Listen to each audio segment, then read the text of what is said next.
Olá, pessoal. Vamos para mais uma aula. Essa aula fala sobre transmissão de calor, os processos de transmissão de calor. Estamos na última aula sobre calorimetria. Esta aula é a última aula da apostila 2. A última não, ainda tem mais algumas. Aula número 38, transmissão de calor, página 156. Então, vamos falar de processos de transmissão de calor. Um dos processos de transmissão de calor chama-se condução. Características da condução. A condução é um processo que necessita de um meio material e na condução o calor, a energia é transmitida de um lugar para o outro através de um meio material. A energia passa e a matéria não. Estas são as características da condução, tá bom? A energia transferida pelo material através da colisão das moléculas constituinte desse corpo. A matéria permanece na mesma posição, no mesmo lugar, no entanto, a energia vai transitando. Essas são as características da condução. Convecção. Convecção é um processo que também precisa de um meio material para que ele ocorra, tá bom? No entanto, a convecção, a energia ela flui e a matéria também. Na convecção, nós temos um deslocamento da energia juntamente com a matéria. Aqui nós temos um exemplo, né? Então, eu tenho uma região aqui logo acima do fogo, recebe energia, esse ar aquece, sua densidade fica menor, ele sobe, a matéria ar sobe juntamente com a energia. Então, no processo da convecção, o calor é transferido de uma região para outra juntamente com a matéria. Aqui um exemplo do ar e aqui um exemplo de um líquido, tá bom? Um líquido, nós podemos falar de substância no estado líquido, fluido, são materiais no estado líquido e gasoso. Então, aqui eu estou aquecendo a água, então o que acontece? Aquela porção de água que está mais próxima aqui do fundo, ela recebe, a temperatura dela aumenta-se primeiro. Então, quando essa temperatura aumenta, a densidade diminui, essa densidade diminui, faz com que essa porção de água suba.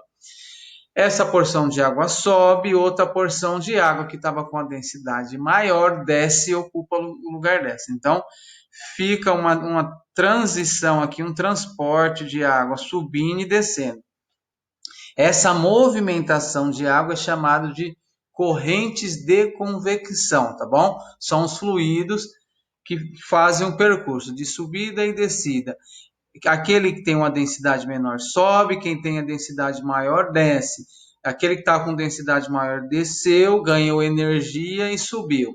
Então, presenciamos aqui a energia sendo deslocada de uma posição para o outro. Então, calor é o trânsito de energia. Então, quando aquela matéria recebe energia e vai para outra região, aí verificamos o trânsito de energia definido como calor. O outro processo é radiação. Essa radiação é um processo que não necessita do meio material.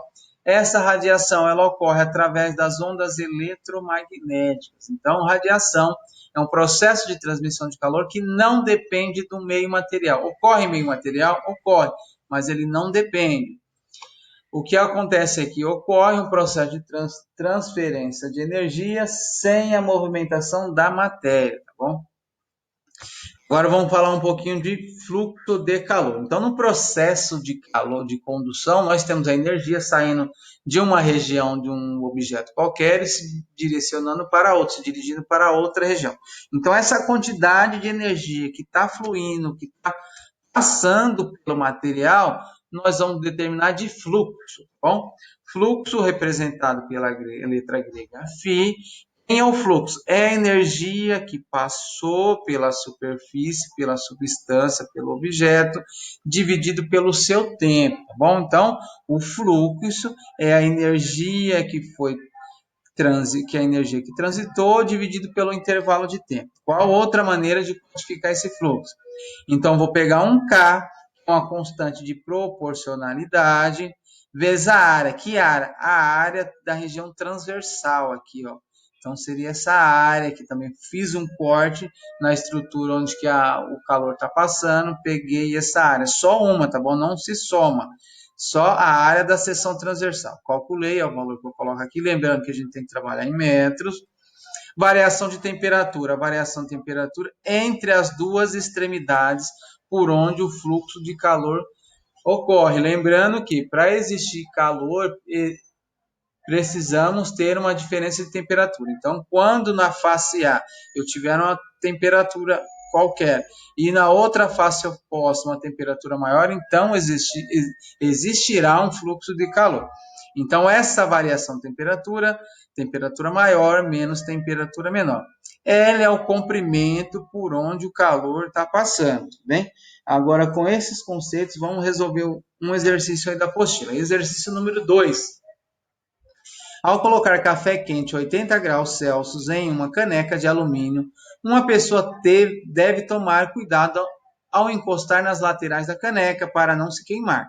Sabendo que a caneca é cilíndrica e possui 8 centímetros de diâmetro externo, 10 centímetros de altura e espessura de 2 milímetros, então, como que eu faço para converter de centímetro para metro? Então, essa medida aqui vai ficar 8 vezes 10 a menos 2. A altura, 10 vezes 10 a menos 2, e já vai estar em metro.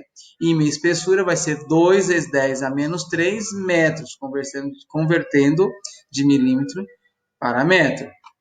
Inicialmente, encontra-se em equilíbrio térmico com o ambiente. Determine o fluxo de calor pela superfície lateral da caneca no momento em que o café é colocado dentro dela. Dados: temperatura do ambiente, 27 graus Celsius. Pi, vamos considerar 3. Condutividade térmica do alumínio, que é o nosso K, que é 500 vezes 10 a menos 4 quilocalorias segundo metro grau Celsius. Aqui eu coloquei a fórmula, tudo bem? A fórmula do fluxo. E aqui eu fui colocando os dados que estão mais fáceis de observar. O K, 500 vezes 10 a menos 4, pegamos diretamente do enunciado. Tranquilo, variação de temperatura. Foi dado duas temperaturas aqui, ó, temperatura do café, que vai ser colocada, temperatura do ambiente, tranquilo, para determinar θ2 menos θ1, que vai dar 53 graus Celsius. Agora, algo que acho que pode nos trazer dúvida é a área. Qual é a área que eu vou utilizar? Então, primeiramente, eu peguei a minha caneca, tudo bem? Esquece essa parte da caneca, que nós não precisa no exercício, tá bom? A alcinha aqui. Então, o que eu vou fazer? Eu vou pegar essa caneca e vou cortar essa caneca aqui, ó. Imagina que essa caneca é flexível. Quando eu faço um corte, eu vou abrir as duas partes. Então, peguei minha caneca, sem minha alcinha, cortei e virou um retângulo, tá bom? Essa região aqui que eu estou contornando tem a mesma medida dessa região de trás aqui, tá bom?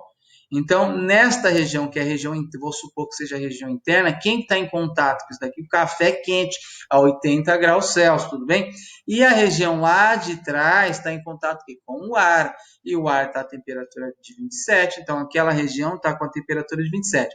Então, aqui eu tenho um material que tem uma temperatura aqui, que eu vou chamar, por exemplo, de A1 de 80, e lá atrás um A2 de 27, variação de temperatura, 80 menos 27, tranquilo da gente determinar lá. Mas e a área? Então, eu já sei que a figura, quando eu cortar essa caneca, fizer um corte e abrir, essa região representa a área, tá bom? Só que isso daqui, ó, esse retângulo da frente tem a mesma dimensão do retângulo de trás. Quanto que vale essa dimensão aqui, o comprimento? Como que eu faço o comprimento?